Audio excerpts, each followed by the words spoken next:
Welcome to A Conversation with History. I'm Harry Kreisler of the Institute of International Studies. Our guest today is Professor Vali Nasr, who is Professor of Political Science at the University of San Diego. He's the author of several books on political Islam, most recently, The Islamic Leviathan, Islam and the Making of State Power. Vali, welcome to Berkeley. Thank you.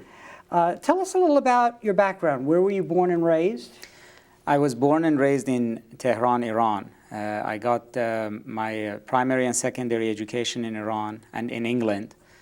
And then my family migrated to the United States after the Iranian Revolution. And I did my higher education mostly in Boston at Tufts University, the Fletcher School of Law and Diplomacy, and then at MIT. And looking back, how do you think your parents shaped your character? Well, my father's an academic, so my ending up in academia has a great deal to do with that. He's a specialist on Islamic studies, so I got a great deal of knowledge about the religious dimensions of Islam, cultural dimensions, and Islamic history throughout my years of education. And was there a lot of discussion around the dinner table about Islam and politics and Iranian politics and U.S. foreign policy and so on? Well, when I was growing up, Islam's involvement in politics was not a major issue in Muslim countries. American foreign policy was, Iranian politics itself was, but politics was a separate issue from Islam for most Muslims. So we learned about religion, we learned about its do's and don'ts. We also learned a great deal, particularly in my upbringing, about the diversity of Islam's cultural expressions, that it is not just about the law, it is not just about the thou shalts and thou shalt nots, but it has a very rich cultural, artistic, musical expressions, and that there's a great deal of diversity in the Muslim world from Africa to Southeast Asia to the Middle East, and that Islam was lived on a daily basis rather than just acted upon. Do you remember the events of the Iranian Revolution, and did it have a big impact on your life, and in what ways? I remember it very well. I was in Tehran at various points during the height of the revolution. I learned a few things from it. First of all, I saw revolutionary activism as it was unfolding. I also saw the devastating impact that the revolution had on Iranian society and politics, and how it really changed the shape of Iran as a society. My family were among the many who left Iran, which at that time included not only people who were in government, but in many ways the best and brightest in the country left. We settled in the United States. These were during my formative years, and the Iranian Revolution brought to the fore the whole issue of the relationship between Islam and politics. Is Islam a religion that is inherently political? Is it the directives within Islam that mandate this kind of violent action? And increasingly, as the Iranian Revolution began to foist the concept of fundamentalism, not only in the West, but across the Muslim world, it became a challenge to many in my generation to try to separate Islam from, quote unquote, the sins of a particular movement or the claims of a particular government, and to understand where the truth is about what is politically motivated and what is prescribed by religion.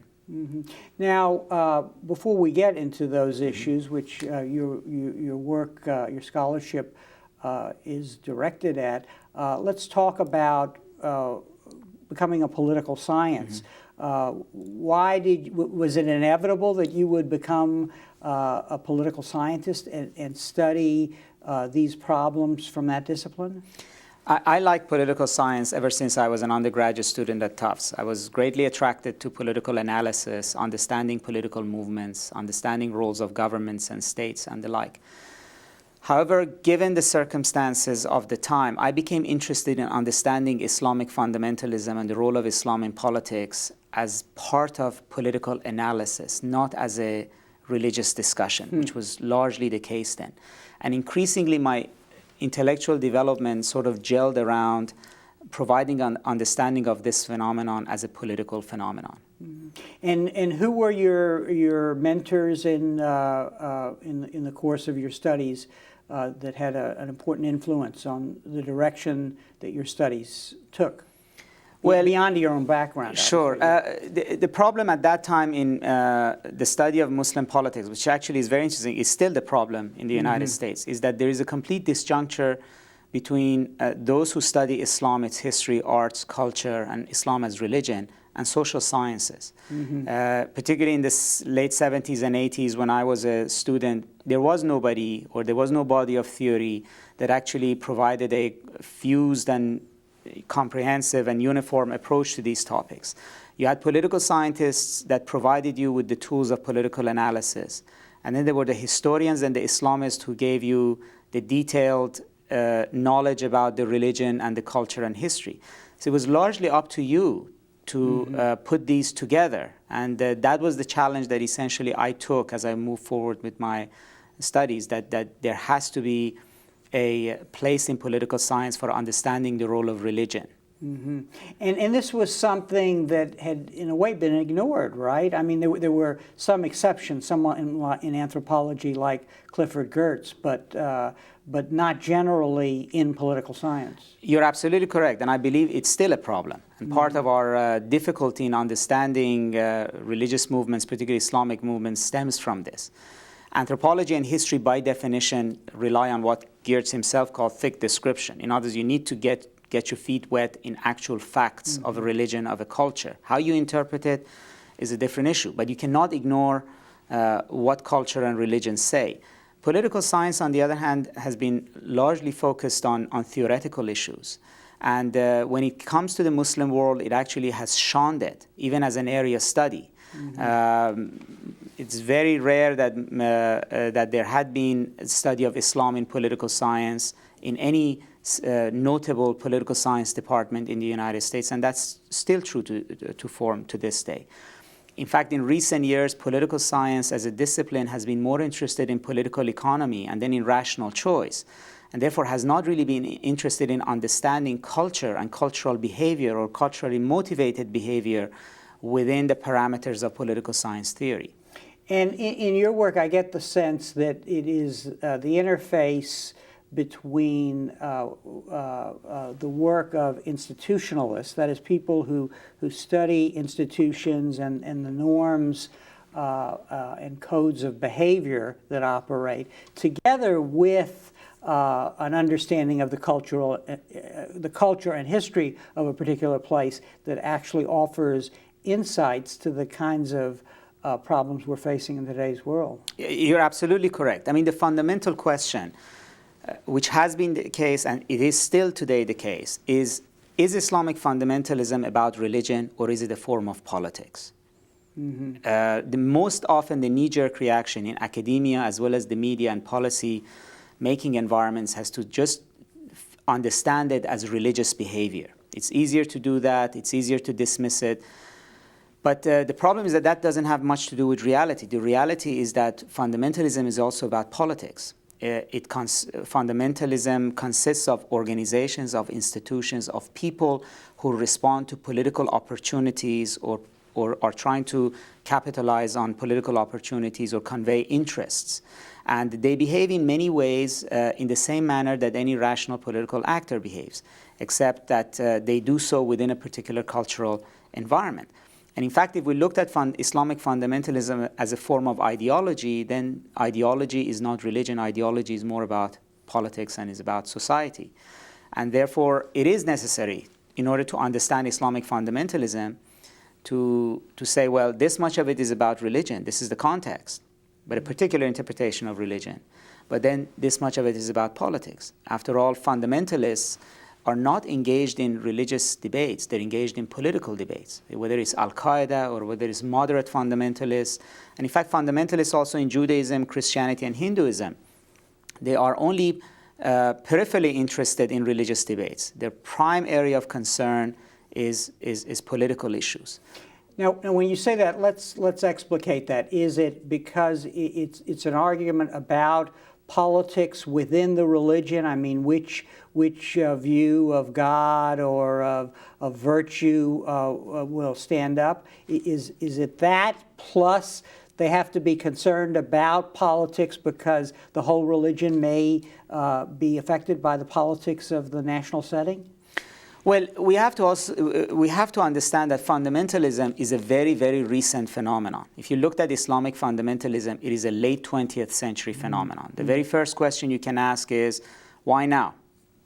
So therefore, it is very much born of the circumstances that Muslims find themselves today. These circumstances don't pertain to religion because the religion has been the same religion for 1400 years. It is that the worldly conditions of Muslims has necessitated or created circumstances for ideological interpretations of their politics. And in the circumstances where communist ideology is not there, capitalist ideology is not there, some interpretations of Islam have come to fill that ideological void. But ideologies are always about explaining political and social reality to individuals. So Islamic fundamentalism is performing the same role. It is performing the role of providing a blueprint and a roadmap for worldly existence to individual Muslims.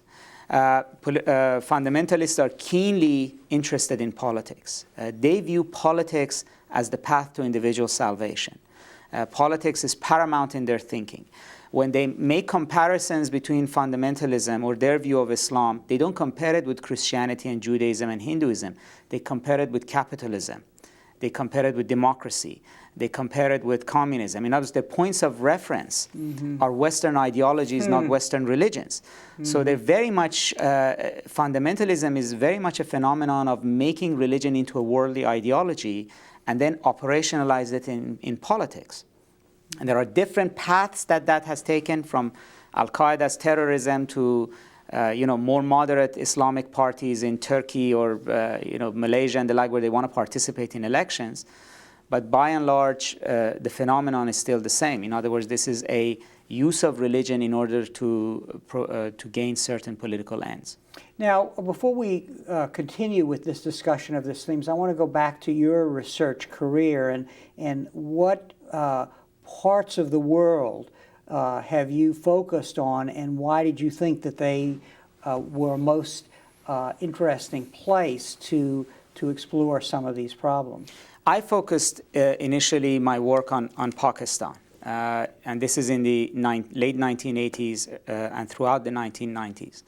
The reason I did that was because I thought Pakistan provided a very good environment in which to understand some of these issues that we raised. So I worked on the history of an Islamic fundamentalist movement that was first established in the 1930s, openly operated in Pakistani society and politics all the way to the present time. I thought looking at 70 years of organizational development of a fundamentalist party allows you to do real political, social analysis. Pakistan was also a relatively open, it always has been a relatively open Muslim society. As a result, you could see fundamentalism in operation. You could meet with fundamentalists. You could look at their platform. They participated in elections. They participated in social debates. The Arab world has always been much more in a sort of an antagonistic situation where the fundamentalist parties at that time were either underground or at war with the government.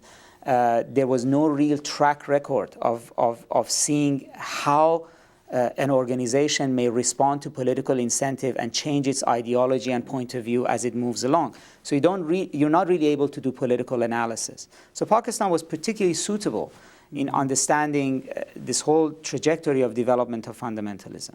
So tell us about this party that you studied and one of the most interesting conclusions that you reached about its evolution during this period. Well, the name of the party is Jamaat-e-Islami, which literally means the Islamic Party. Its founder was a gentleman by the name of Maulana Maududi. Maududi is one of the most influential and earliest fundamentalist thinkers.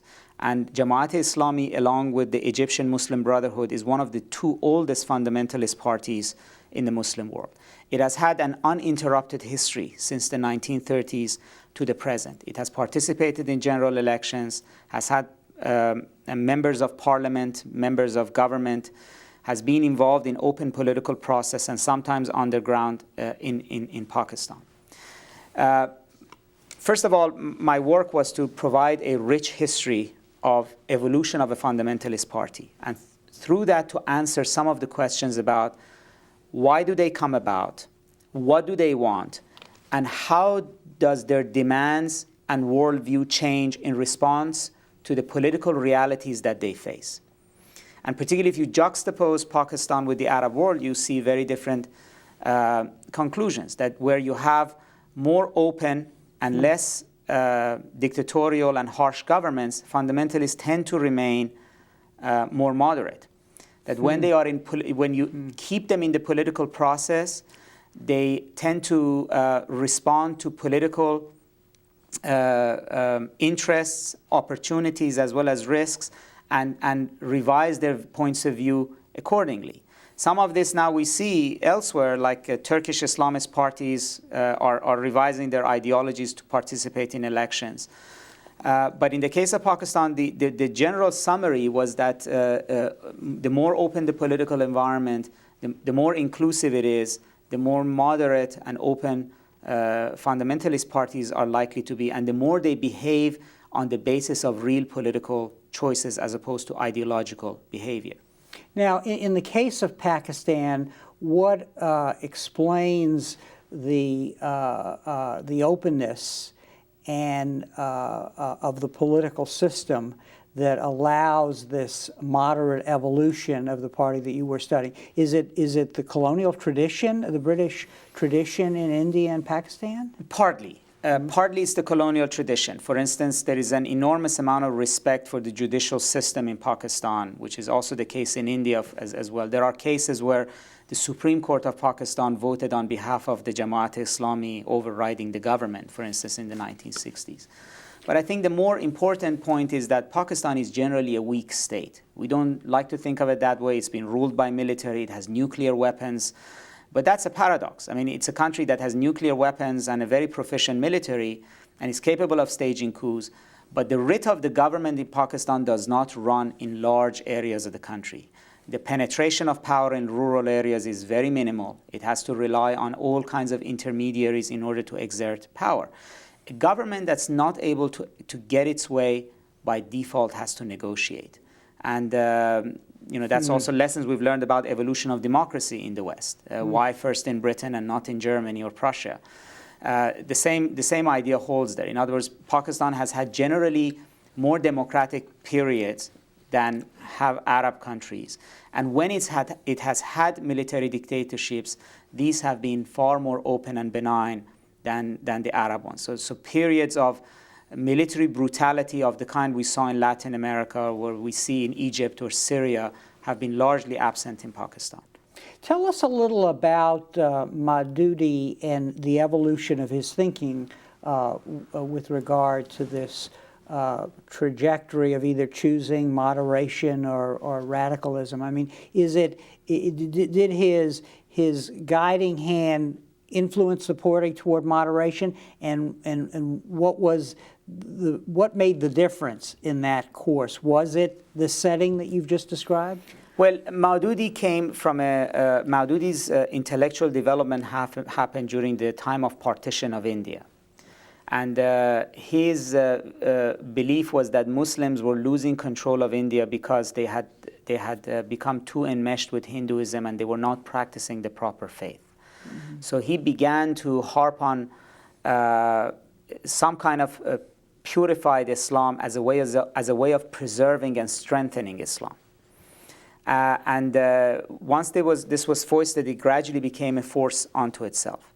He generally was more of an intellectual than a militant. Maududi believed that societies would become Islamic if the elite in the society were educated in proper Islam. Mm-hmm. And that what he saw was dominoes falling. I mean, once you polish Islam and take away the crust of cultural accretions to it and find what pure Islam is, which in of itself was an innovative idea at that time, because we didn't think that Islam was lost that need to be discovered, but he thought of it that way, which is very much the same as any fundamentalist argument in any tradition. Mm-hmm. that once you discovered real Islam and the elite in society adopted it, then the society would become Islamic. And therefore, his view of fundamentalism was very literary because it was directed at the elite of the society. It was not based on political action, it was based on education. Now, within Pakistan itself, as the party began to participate in politics, it began to discover political action. So it began to discover the importance of organization in order to be able to bring the masses to the streets. It began to discover the importance of controlling campuses. For instance, Maududi, Jamaat-e-Islami, gradually took over control of student unions across Pakistan in the 1970s, beating out leftist groups in elections. Mm-hmm. So they learned how to control campuses, how to control students. And gradually they became more of a political activist organization than an intellectual one. But Pakistan's politics never required a party to have to go underground. I mean, Jamaat leaders went to prison for a year, 2 years. They were treated well. They were never tortured. They came out, and they went about their business. The party was shut down, was reopened. Courts voted against it and then voted for it. But there was never a need, as you had in Egypt, for instance, for a party that needs to go underground and then fester and come back as a militant force. In fact, militancy and extremism in Pakistan were not the consequence of internal pressures, were really the consequences of foreign policy in the region. You know, they were the consequences of Saudi foreign policy and the Afghan war. Mm-hmm. That's really what pushed Pakistani fundamentalism towards extremism, not the internal politics of Pakistan. But before we talk about this external intervention and the whole impact that foreign policies, say the Saudis and the U.S., have, I would like for you to make clear to us what exactly this particular Pakistani party and other Islamic parties want. Is it that they want to make everybody virtuous by returning to the roots of the religion, or does the religion lead to conclusions about equity and social welfare, and therefore through the party they seek to change the policies of the government?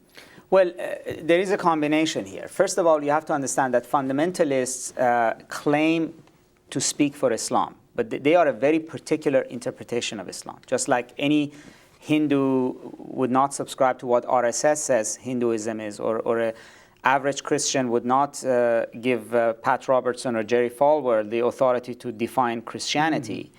Mm-hmm. The same is true of Islamic fundamentalism. In other words, Maududi was being the Jerry Falwell or the Pat Robertson of Islam. He decided what Islam is, who is a good Muslim.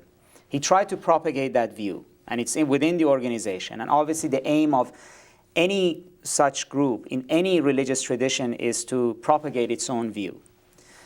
And this view is based on certain presuppositions. Every religion believes that, pious individuals provide a pious society that may lead or may not lead to a pious government. Fundamentalists believe that you have to have a pious government first, which then would forcibly make society religious, which then would forcibly make the individual religious. In other words, it's salvation whether you like it or not. It would be dished down by the government. And this is very much was the basis of his view. And Maududi sort of articulated this, put it out there, and propagated it.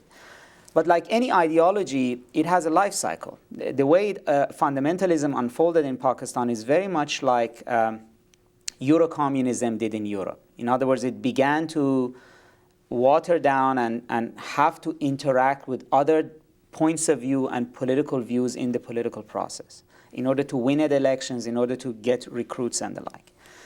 In many levels, what they demanded is the demands of fundamentalists or conservatives everywhere. There were moral issues. So it's like the way in which moral majority thinks about forcing certain moral criteria on American public and then fighting it out through the political process. So the Jamaat was very much behaving in the same way, trying to propagate a particular view of Islam and trying to do so through the political process, which is where there's the difference with the Arab world, where all of this propagation happens outside the political process. Mm-hmm. So down the road, they eventually ended up with two fundamental two fundamental desires. One is to propagate their view of Islam and to make it universalized.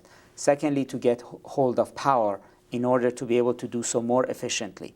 And in that, they're not very different from, say, right-wing religious groups in the United States, which are simultaneously vying for position of power as well as propagating their view. Now, it's a chicken and egg situation. Do they want the political power in order to propagate the religious view, or is the political power the end and the religious view is the means? So you do have that kind of also ambiguity in Pakistan as well. And of course, they could change in the course of exercising power or being successful politically. Very much so, and you do so generationally, because you begin with people who are purists, for whom politics is the end, is the means, and religion is the end. But as you go through the years of evolution of a movement, and the younger people are more activists and know religion less, increasingly religion is really just the medium and politics is the end. And that's what the benefit is of looking at a movement in long duration, is that if you looked at the early Jamaat leaders, they spent large amount of their time in prayer and writing and thinking. As you go down, the second generation did a lot more stone throwing and marches than the first one. When you come to this generation, they're pretty much politicians with offices and secretaries and are constantly in political haggling, and they're doing things that everybody else is doing, and religion is a minimal amount of their time. So early Jamaat leaders were by vocation religious. Politics was a sideshow. Jamaat leaders in Pakistan today are by vocation politicians. They're professional politicians who happen to be religious. And you've suggested that in places in the Arab world, this kind of historical evolution is aborted by the lack of any form of democratic system to let the evolution be, so to speak. Absolutely. And in fact, I began this was my idea about Pakistan, but when we now look at Turkey and Malaysia, we see the same, that inclusion breeds more moderation. It is risky, it has to be handled properly, there's always dangers, but when you either, as Albert Hirschman said, people can either voice or exit in a political system. If people cannot voice, they will exit, and then once they're outside the political process, there's only one avenue of expression open to them, and that's violence. And this is not a new concept to the US. I mean, the US at some point decided that communism was a big problem in Europe. It was not going to disappear.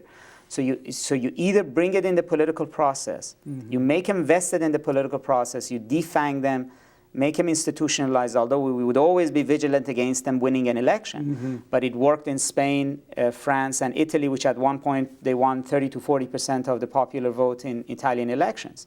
And you try to separate them from the Baader-Meinhof gangs and the Red Brigades of the world. Now, the same holds true of the Muslim world. If you don't have a political environment for them to operate in, you're going to have them underground. And you don't force them into decisions that would compromise them, their ideals, and force them to move in the direction of pragmatism and moderation. Now, in your latest book, you focus on the relationship of the state to Islam, Islamic parties, and Islam in societies, and you are comparing Malaysia and Pakistan. Let's talk a little about Pakistan now and General Zia's policies, because you've really set the stage for us to understand already what was emerging within the society with regard to Islam as a presence, but also attached to a political party. What did Zia try to do, and what was he successful at doing as he tried to relate the state to the Islamic forces in society? In short, Zia's strategy can be called riding the tiger. In other words, fundamentalist parties in Pakistan were unsuccessful politically at the polls. And that was one of the arguments for inclusion. The Jamaat has never won more than 3%, more percentage, but no more than 3 or 4 members to the parliament. They are much more successful socially in defining the framework in which political issues are discussed. That's also true of the right wing in the US. They may not win elections to the Congress, but they can frame key issues like busing, abortion, and the way in which they will get discussed, or appointments to the Supreme Court. So in other words, the social influence far exceeds the political influence. By the end of the 1970s, the Jamaat had been very successful in propagating its call for some kind of an Islamic order. And he had convinced large numbers of the population that Islam has certain answers that can deal with Pakistan's problems. And in this, they were just as successful as, say, any socialist party in Europe has been able to convince large majority of the population that socialism of one form or another holds the key, and therefore a socialist party in Sweden wins the vote. So it was in that nature.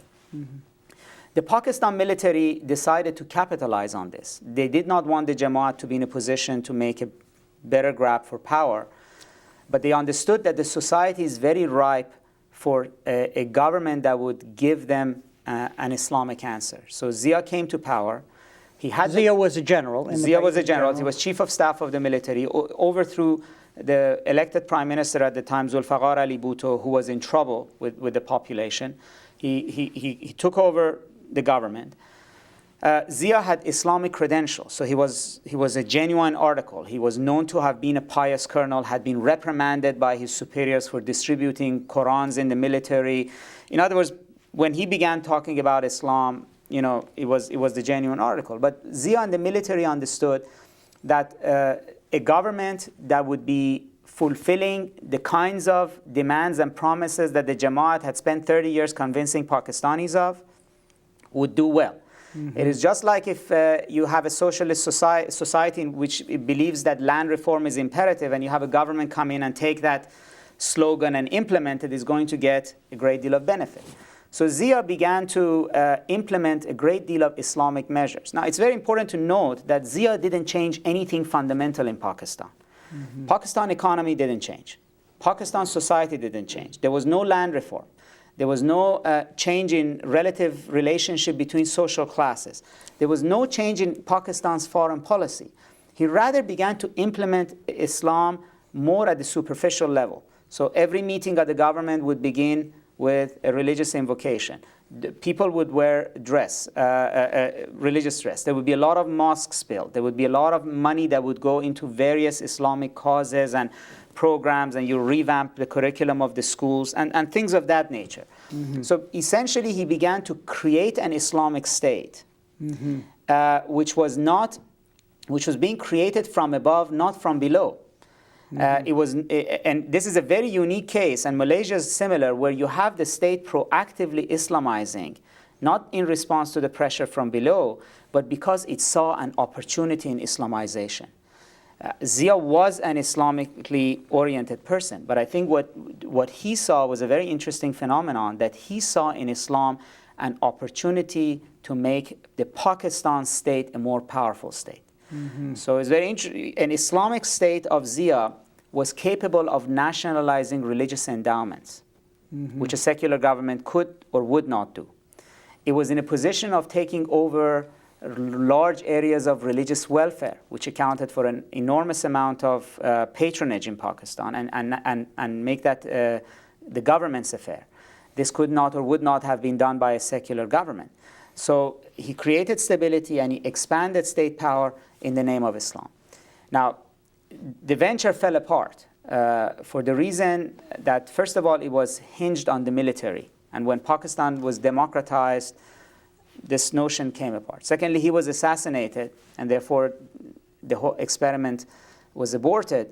And thirdly was that Pakistan was doing this while it was in the throes of the Afghan war. And any policy of riding the tiger has certain dangers that it's not ultimately a tenable policy.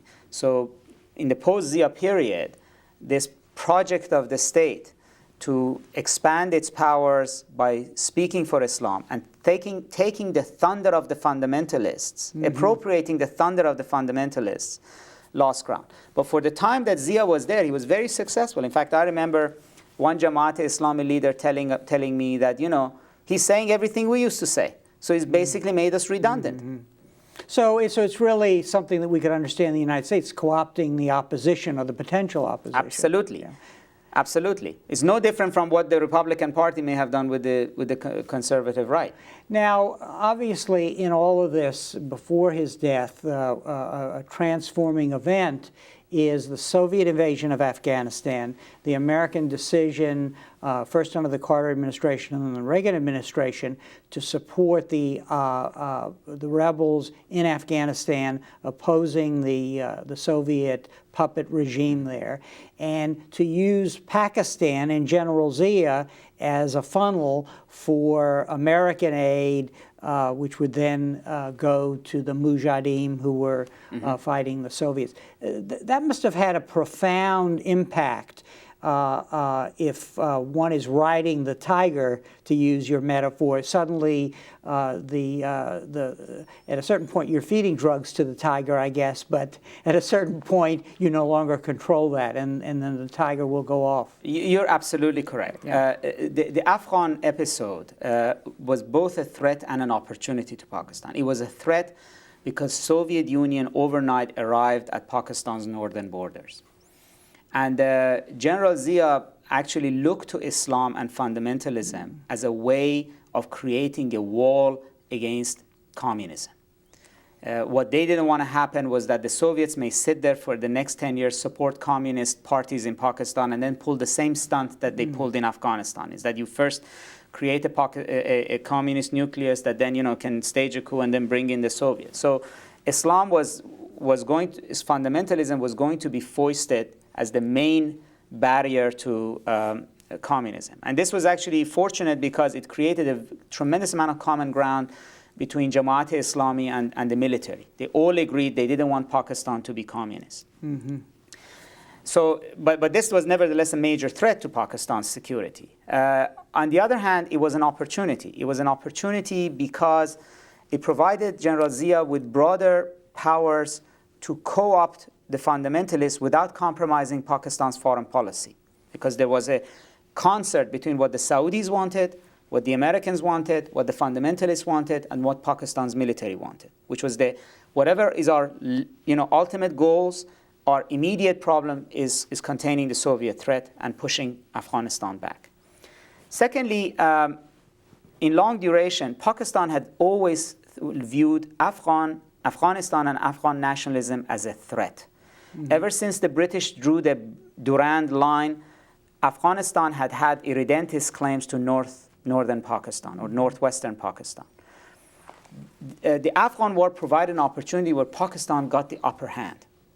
And it began to use the war against the Soviets and the fact that the Pakistanis could use Islam in order to control the Mujahideen fighters as a way of controlling Afghanistan and Afghan nationalism.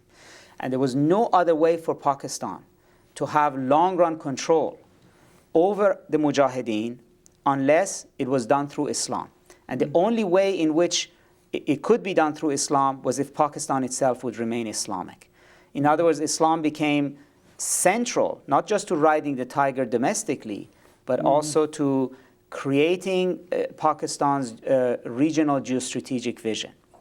Now, also key to this vision is what I think Zia's regime calls strategic depth, which was the notion that Afghanistan could be used as a staging area for incursions or for training of personnel who would later take action in Kashmir to restore or bring that region into Pakistan's orbit. Tell us a little about that and the role of the fundamentalist parties in pushing that separate agenda, which was much more related to Pakistan nationalism. There's a number of very key issues that you raised in that statement. The first is that the Afghan war happened also at the time of the Iranian Revolution, which is Pakistan lost its closest allies in the region for 30 years, which was the Pahlavi regime in Iran.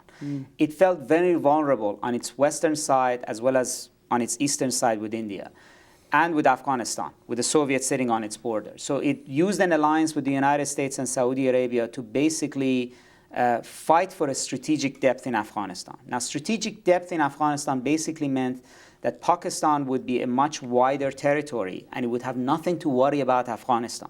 So the prime interest of Pakistan all the way until September 11, 2001 was to control Afghanistan. It could not control it directly, it had to control it through proxy. And the proxy were first the Mujahideen and then later were the Taliban. Now, this strategy, the Afghan strategy, was also a successful strategy. In other words, Pakistanis understood that, with the right kind of Islam and the right kind of geostrategic initiative, you not only can push the Soviets back, but you can actually control a territory. Mm-hmm. So why not apply it to Kashmir? And even freedom fighters on the ground made the same conclusions. There's the Chechens and the Kosovars and the Kashmiris themselves for a while began saying, well, look, this is the only case in recent history where a superpower, and particularly the Soviet Union, has been forced to leave. They couldn't do it in Hungary. They couldn't do it in Czechoslovakia. It couldn't be done in Poland. It was done in Afghanistan.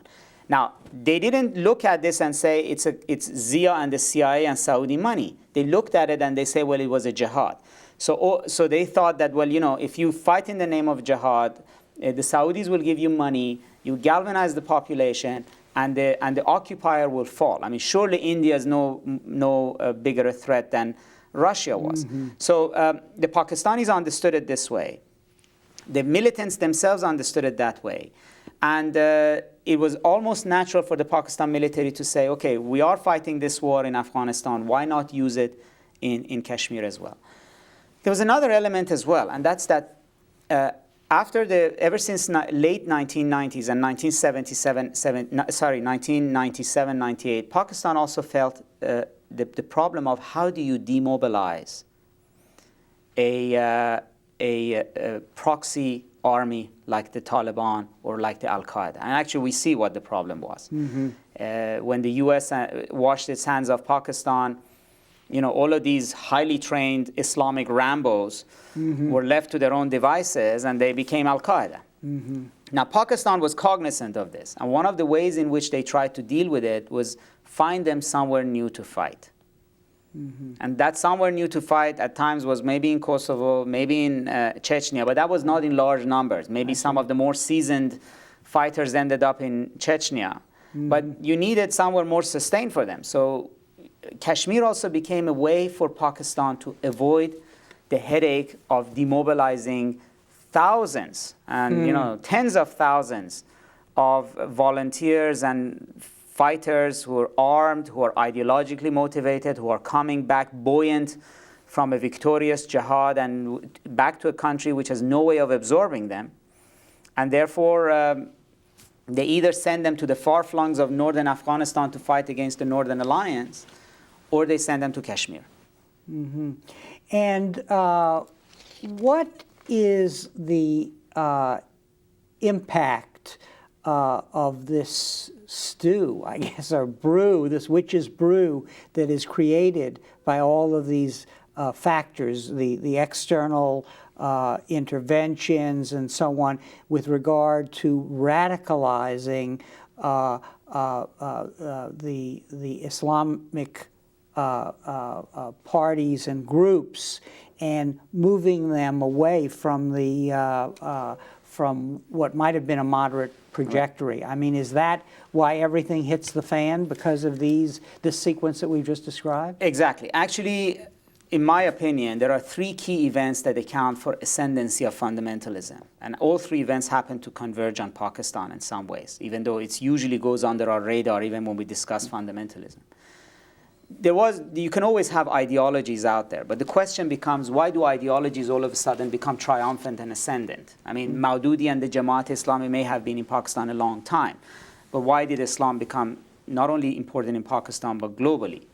The three events are the Iranian Revolution, the Afghan War, and the rise in the price of oil. And these three events had the following impacts. The Iranian Revolution made fundamentalism a viable ideology for opposition, one that can successfully overthrow a regime. So the corollary is the October Revolution in Russia. Now, had the Germans not shipped Lenin back to Moscow, had the Tsar's army not been there, maybe communism would have remained a quaint phenomenon of Viennese cafes of the 1920s. But certain circumstances came together to produce the Russian Revolution, and then after that you were dealing with a new reality. So the Iranian Revolution may have not been inevitable, the Shah may have acted differently, Khomeini may have acted, but once it happened, it had a cataclysmic impact. And you could see that even moderate fundamentalists were saying, well, look at Khomeini, he's the model. Then you had the Afghan War, which in large measure was like the Spanish War, the Spanish Civil War for the left. In other words, they went from all over the Muslim world. They went and fought.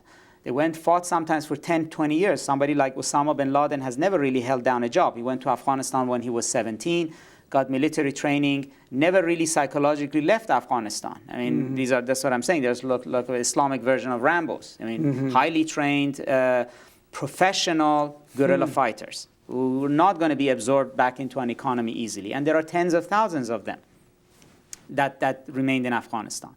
It was also a watershed event because fundamentalism was successful in rolling back a superpower. So if the Iranian Revolution was successful in rolling back a regime, Afghanistan pushed the buck further by rolling back a superpower. So it made fundamentalism much more of a triumphant phenomenon. The third side of this is that ever since 1974, when oil money came to Saudi Arabia began to universalize its own brand of Islam, which is Wahhabism, which is a particularly conservative, hardline, and literal reading of the religion. It is called Wahhabism because the majority of Muslims for the longest period of time viewed this as an ism. Outside the mainstream, it was so hardline. But since 1970s, with the backing of Saudi money, it has become much more mainstream. Many of its sensibilities have been mainstream. It's almost like if you were to think Southern Baptists spending a lot of money to make the Quakers buy into a lot of their values and presuppositions. So the impact was that the Saudis began to bankroll conservatism across the Muslim world, which made it much more receptive to fundamentalism. Now, all three of these phenomenons, which account for fundamentalism more than anything you can find in the Quran or the scripture, converge on Pakistan. It bordered on Iran and was directly impacted by the Iranian Revolution. It fought the war in Afghanistan. In other words, it was many of the people we say participated were Pakistanis as well as people on the border. In other words, they lived the Afghan war, and the Saudi money was lavishly spent in Pakistan as well.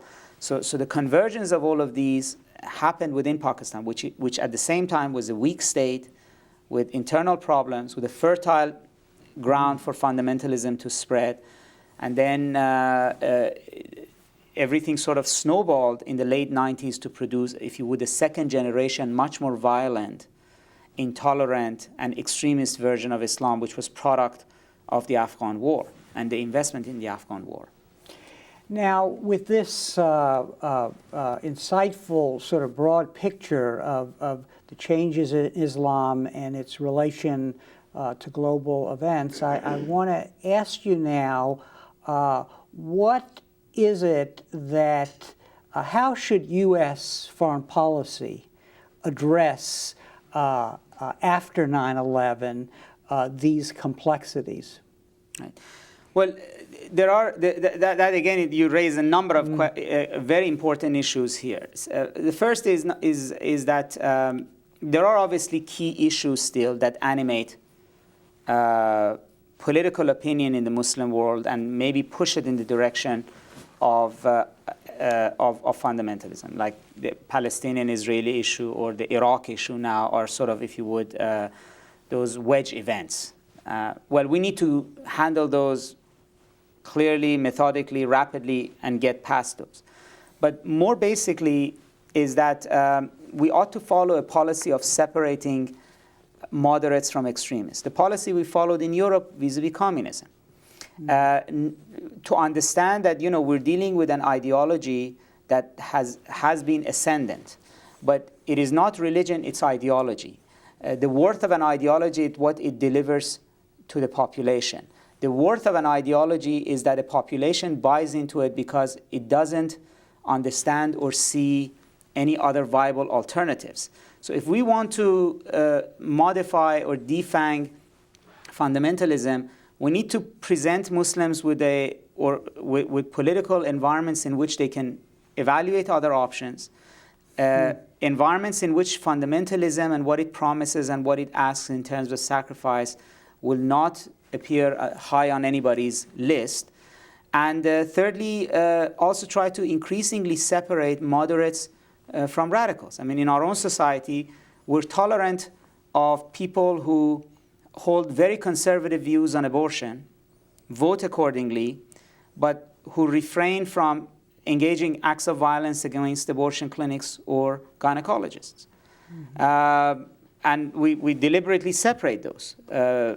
Or we separated those who participated in violent militia movements from those who are simply anti-US government. And therefore, we need to follow policies that would prevent fundamentalism from having a complete hold on, unrivaled hold on public opinion. And we should not contribute to an environment in which we say, okay, here's the Muslim world, fundamentalists speak for the Muslim world, hence they're all fundamentalists. And that's the best we can do for fundamentalism, is to just hand over the reins of power and the right to speak for a billion people to fundamentalists. So in a way, if I follow your logic, then what we are now doing in Pakistan may be just the opposite of what we intend. In the short term, we're supporting a regime that is aiding us in the fight against al-Qaeda, which is sort of cleaning up the mess that was created by all that you've just described. But in the course of doing that, we're latching on to a military ruler who seems to even be more rigid than Zia in clamping down on all of the forces that might lead to democracy, which would then create a framework in which moderate Islamists might emerge. Absolutely. In fact, the tragedy with Pakistan is that Pakistan, as I said, was a relatively open society. Instead of being nudged in the direction of building on democratic institutions that were present, as corrupted and as inadequate and stillborn as they were, but at least they were there and there was something to build on. We're moving in the direction of a military government. Now, in the short run, we might say there was no choice. We needed to fight al-Qaeda. There was no other political institution or military institution that we could rely on. We have to do it. But we have to be cognizant of the fact that we don't want this to be a long-run strategy. What appears to be happening in Pakistan, unfortunately, is that we're applying our Arab model there. What we did in a lot of the Arab world is that so long as you contain your governments and follow basic premises of American foreign policy, we will give you funding and we'll turn a blind eye to your violation of human rights. And then we ended up in a catch-22 situation with this, because our policy began producing violent anti-American movements, and then the only people we could rely on to suppress those were the same brutes who were the causes of it. So we keep giving more and more money to Egypt and Morocco and Jordan in order to suppress the very forces that are caused by the presence of these people in the first place. And we shy away from pushing them to open up the system. Now, this seems to be the direction Musharraf's going in. Okay, I'll crack. Every time pressure increases on him, he delivers something. So first he supported the war. Then when it came to the time, close to the time of elections, and he banned Benazir Bhutto and Nawaz Sharif from participating, he delivered an al-Qaeda cell in Karachi. So all criticism of his violation of democratic procedures was suspended in Washington. So Musharraf is basically becoming a Pakistani Sadat. He may end up being very popular here if he ends up handing over Osama bin Laden at some point. But he is obviously systematically dismantling democratic institutions in Pakistan by gerrymandering the constitution, by gerrymandering elections. And what we have to be prepared is that in 20 years, we may be facing a sort of an Egyptian version of Islamic Jihad in Pakistan, and we have to think very clearly about what that means in a country with nuclear weapons.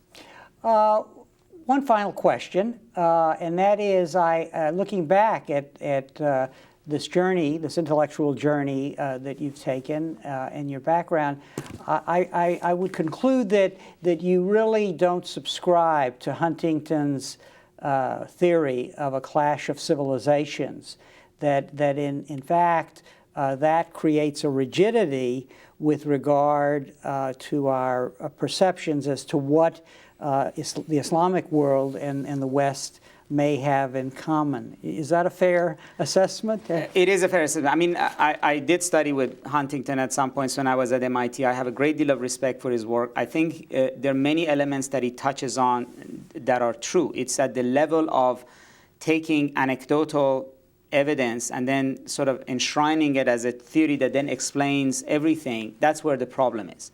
In other words, there is no doubt that some in the West view the rest of the world as the other, that there are those in the Muslim world who view the West as a bogey.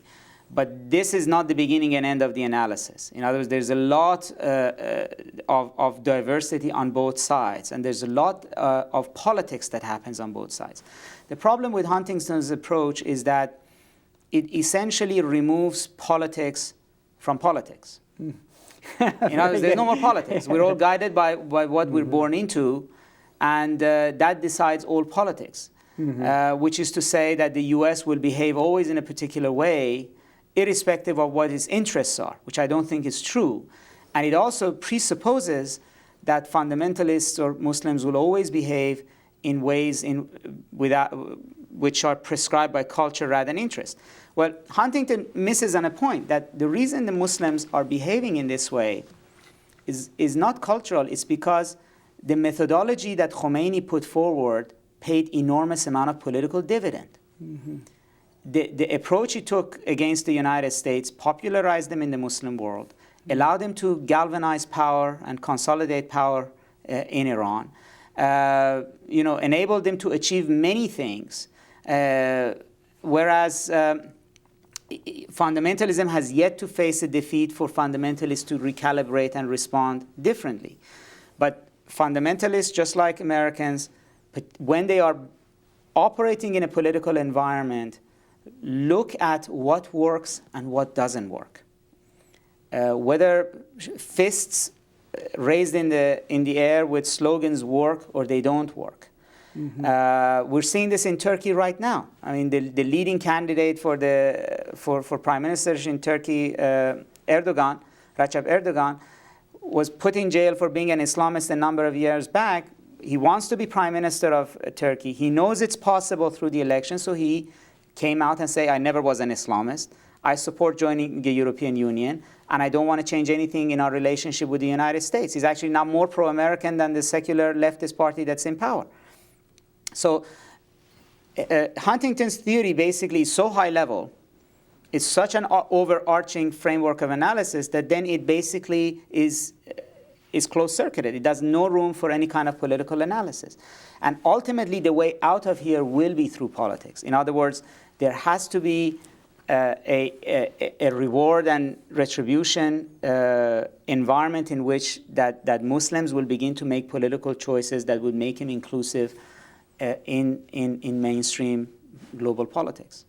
On that positive note, I want to thank you very much for spending this time with us and helping us understand this very complex world that we're facing today. Thank you very much. Thank you for having me. And thank you very much for joining us for this conversation with history.